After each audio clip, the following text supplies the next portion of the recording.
আমরা cake take লয়ে পড়ছি আর যে গিফট আনার কথা গিফটও লয়ে পড়ছি।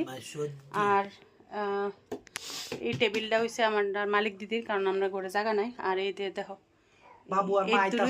আর তারা আইতাছে। আর এই তো ঢুকি ডেকোরেশন করছি। আর মানে আচ্ছা এইদিকে তোমার লসু ঠিক করো, তোমার লসু নাই ওই।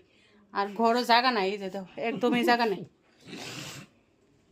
একদম জায়গা নাই ঘরের মধ্যে। তো কোনো মতে ম্যানেজ করে একটু করো না আর কি, বাস শেষের দূরে বাস মোটামুটি ঠিক করে লেছি। আর এই জায়গাটি দেখানোর দরকার নাই, কারণ এটি একবার পুরা হিবিজিবি জায়গা। ঘর ছুট্টু আরে তুমি সরো না আর, ঘর ছুট্টু যায় তো পুরা হিবিজিবি আর কি। আচ্ছা আমি কিতা কইলাম না যার মানে রান্না করে সেটা দেখামো, তো রান্না করে সারছি। আরে খালি লগে লগে আইতাছে, তো আমি দেখাইতেছি কিতা কিতা করছি। এখানে আছে মাছ ভাজা, আর কড়াইয়ের মধ্যে আছে আরও 2টা। আর এই যে এখানে আছে পনির, আর এখানে আছে ডাল, আর এখানে আছে মাংস। একদম পুরো আজকে কোনো গুঁড়া লঙ্কা লাগাইছি না, কাঁচা লঙ্কার মাংস। আর